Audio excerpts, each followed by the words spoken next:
Click করুন অ্যাপের bell আইকনে আর সাবস্ক্রাইব করুন এবিপি আনন্দ। সব সময় থাকুন খবরে।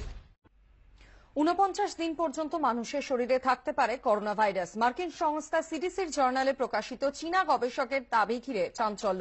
এর জেরে বদলে যেতে পারে আইসোলেশনের বিধি নিয়ম, বলছেন চিকিৎসক বিশেষজ্ঞরা। মানব শরীরে সর্বোচ্চ ৪৯ দিন পর্যন্ত থাকতে পারে নোভেল করোনা ভাইরাস। মার্কিন সংস্থা centre for disease control and prevention সিডিসির জার্নালে প্রকাশিত চীনা গবেষকদের একটি গবেষণাপত্র ঘিরে চাঞ্চল্য। Indian council of medical research তথা আইসিএমআর এর গাইডলাইন বলছে, করোনা রোগীর যদি টানা 10 দিন কোনো উপসর্গ না থাকে তাহলে তাকে হাসপাতাল থেকে ছুটি দেওয়া যেতে পারে। সেক্ষেত্রে ফের টেস্টও বাধ্যতামূলক নয়। অথচ চীনা গবেষকদের দাবি, মানুষের শরীরে ৪৯ দিন পর্যন্ত করোনার উপস্থিতি লক্ষ্য করা গেছে। সিডিসি জার্নালে প্রকাশিত গবেষণাপত্রে চীনা গবেষকরা দাবি করেছেন, মোট ৪৯ জন করোনা আক্রান্তকে নিয়ে এই গবেষণা করা হয়েছে। এদের মধ্যে 1 থেকে 70 বছর বয়সী এমন 43 জনের মৃদু উপসর্গ ছিল, আর 46 থেকে 76 বছর বয়সী এমন 6 জন ছিলেন, তাদের তীব্র উপসর্গ ছিল। গবেষণা চলাকালীন পর্যায়ক্রমে 490টি নমুনা সংগ্রহ করা হয়েছিল। সিডিসি জার্নালে প্রকাশিত চীনা গবেষকরা দাবি করেছেন, তাদের গবেষণায় দেখা গিয়েছে মৃদু উপসর্গযুক্ত রোগীর নাক থেকে সংগৃহীত নমুনায় 45.6 দিন নোভেল করোনা ভাইরাসের অস্তিত্ব মিলেছে, আর মৃদু উপসর্গযুক্ত রোগীর মলে 46.3 দিন করোনার উপস্থিতি লক্ষ্য করা গিয়েছে। অন্যদিকে তীব্র উপসর্গযুক্ত রোগীর নাক থেকে সংগৃহীত লালারসে প্রায় ৪৯ দিন পর্যন্ত নোভেল করোনা ভাইরাসের অস্তিত্ব মিলেছে, আর তীব্র উপসর্গযুক্ত রোগীর মলে ৪৯.4 দিন করোনা ভাইরাসের উপস্থিতি লক্ষ্য করেছেন চীনা গবেষকরা। চীনের এই গবেষণা করোনা চিকিৎসা সম্পর্কিত প্রচলিত ধারণা এবং পদ্ধতি সম্পর্কে রীতিমতো প্রশ্নচিহ্ন তুলে দিল। তাহলে কি অ্যান্টিবডি পুরোপুরি নির্মূল করতে পারছে না এই ভাইরাসকে? তাহলে কি ঘন ঘন চরিত্র বদল করছে নোভেল করোনা ভাইরাস? কৌতূহল উস্কে দিচ্ছে এই মডেল। চিকিৎসক ও বিশেষজ্ঞদের বক্তব্য, চীনের গবেষকদের এই দাবি করোনা চিকিৎসা ও আইসোলেশনের ক্ষেত্রে আগের সমস্ত ভাবনা চিন্তা পাল্টে দিতে পারে।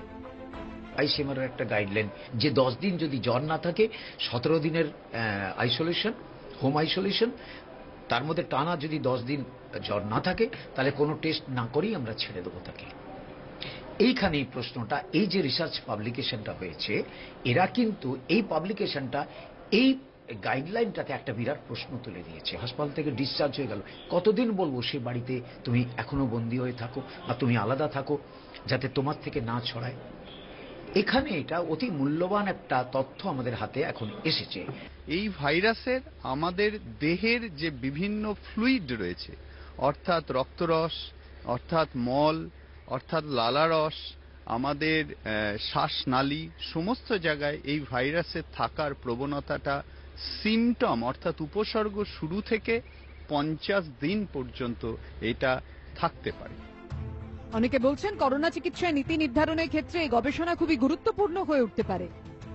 কিছু ক্ষেত্রে বলা হচ্ছে ক্ষুদ্রান্ত্রে, মানে স্মল ইন্টেস্টিনের মধ্যে রয়েছে, কিছু ক্ষেত্রে শ্বাসনালীতে রয়েছে, গলাতে রয়েছে, ফুসফুসের মধ্যে রয়েছে। এইগুলো নিষ্ক্রিয় হওয়ার পর থেকে যাবে, কিন্তু একজন আরেকজনকে কিন্তু ছড়াতে পারে এবং সেটা হাসপাতালের মধ্যে কিন্তু ছড়িয়ে যেতে পারে। কারণ হাসপাতাল থেকে সে যখন সেরে উঠছে, তার মল মূত্র এগুলো পরীক্ষা কিন্তু হচ্ছে না। তো আমরা পরীক্ষা না করেই আমরা অনেক সময় ছেড়ে দিচ্ছি, তাতে আমরা কিন্তু বুঝতে পারছি না যে ভাইরাসটা শরীর থেকে নির্মূল হয়ে গেছে কিনা। চীনের গবেষকদের দাবি, মানব শরীরে করোনা ভাইরাস প্রায় ৪৯ দিন থাকে, কিন্তু তা কি সংক্রমণের ক্ষমতা রাখে তা কিন্তু নির্দিষ্ট করে বলা হয়নি এই গবেষণায়। তবে যতক্ষণ না এই ভাইরাস একেবারে নির্মূল হচ্ছে, ততক্ষণ ফিরে আসার একটা ঝুঁকি থেকেই যায় বলে মত অনেক গবেষকদের। কৃষ্ণেন্দু অধিকারী ও ঝিলম করঞ্জাইয়ের রিপোর্ট, এবিপি আনন্দ।